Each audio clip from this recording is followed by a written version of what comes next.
Jana nilipokuwa katika kuomba, nilikuwa nimeonyeshwa kitu kigumu sana kuhusu nchi ya Tanzania. Nilionyeshwa kitu kigumu sana.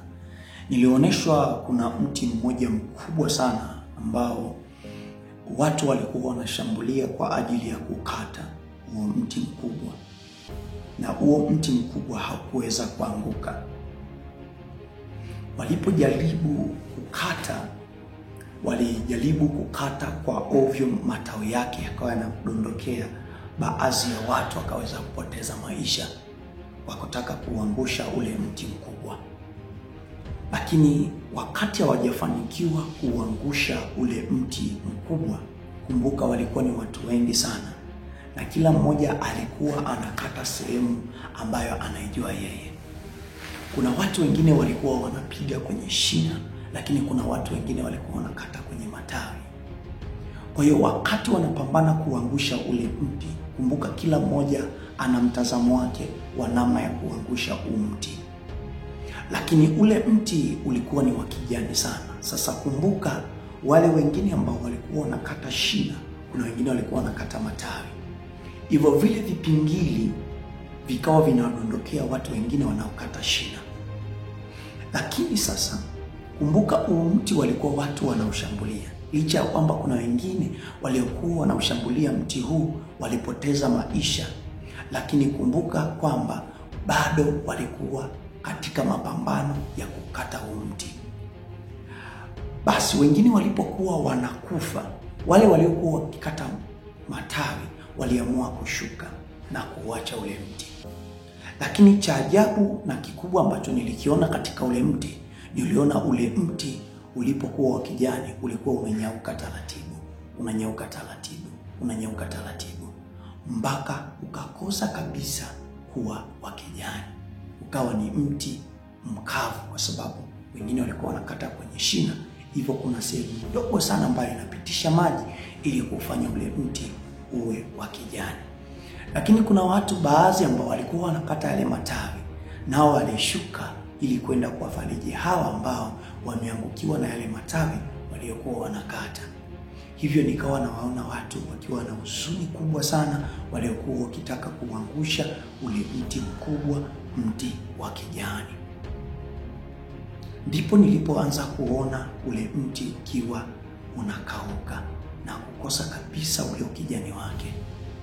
Ghafla kitu cha kushangaza ambacho niliweza kufanikiwa kuona pembeni ya ule mti ambao ulianza kukauka, niliona mti mdogo ukichipuka, na nikaisikia sauti inaniambia ya kwamba mti huu uliokauka, wakati unakatwa matawi yake, ziko mbegu kadha wa kadha zilizokuwa zikianguka chini katika ardhi.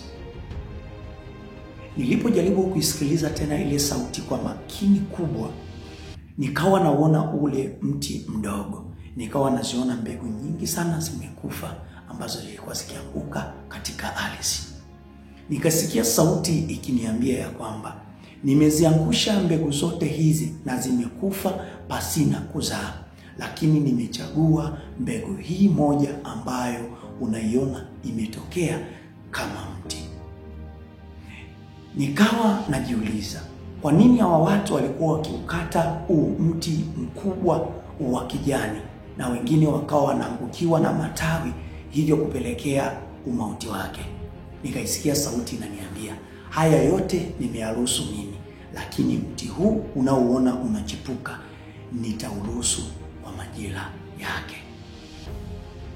Nikawa nauona ule mti mdogo ambao upo pembeni ya mti mkavu ukikua kwa kasi sana, na muda ambao niliona ukikua ule mti mdogo ni kama mwaka hivi.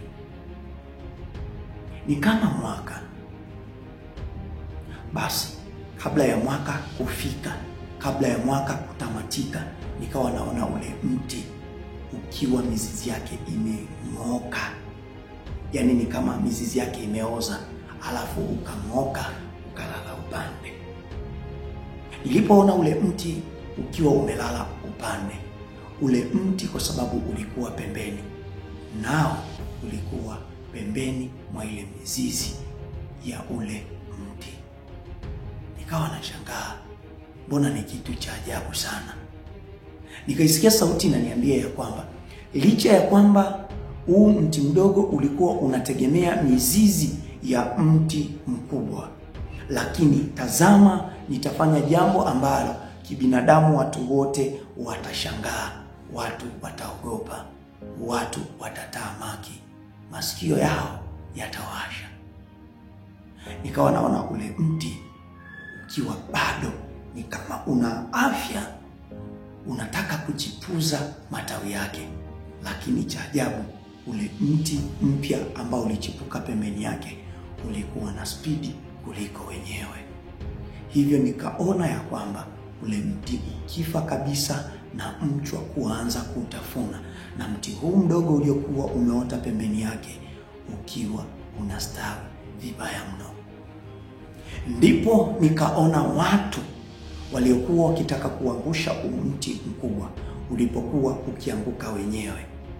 Nikaisikia sauti inaniambia ya kwamba bila watu hao kutaka kuangusha mti usingeanguka, na wala mti mdogo usingechipuka. Hivyo haya nimeyafanya kwa ajili ya mapenzi ya taifa hili la Tanzania. Nilipojaribu kuuliza nini maana ya mti ule mkubwa na nini maana ya mti mdogo, Mungu aliniambia kitu cha ajabu na cha kuogopesha.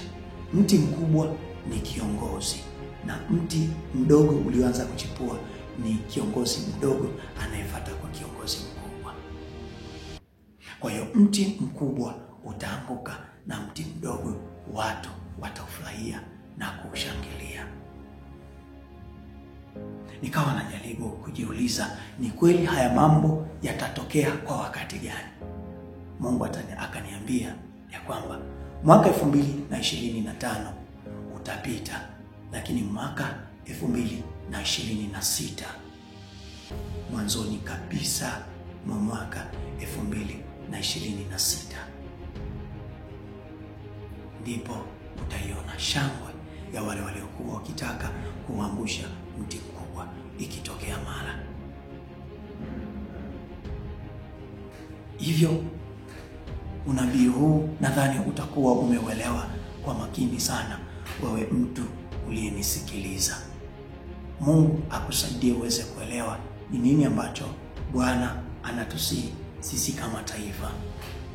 Liko jambo linaenda kuchipuka katika nchi ya Tanzania. Ni jambo ambalo litakuwa la kuogopesha, ni jambo litakuwa la kushangaza sana.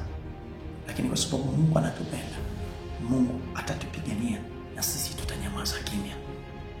Endelea kuliombea nchi ya Tanzania, kwa sababu mwaka 2025 ni mwaka ambao ule mti bado upo, licha ya kwamba hali yake sio nzuri, hali yake inasuasua, lakini ule mti utadondoka mwanzoni kabisa mwa mwaka 2026. Wala haitachukua muda, wala haitakuwa muda mrefu. Maandiko yanasema, tazama, kwa Mungu mwaka mmoja ni kama miaka 1000, na miaka 1000 ni sawasawa na mwaka mmoja kwa Bwana. Endelea kuomba kuhusu nchi ya Tanzania. Ni mimi mtumishi wako Apostle Justin Semba, nakutamkia baraka na kutamkia ulinzi katika kipindi hichi kigumu ambacho taifa tunapitia. Mungu akutie nguvu na akupe faraja ya milele, katika jina la Yesu Kristo nikiomba na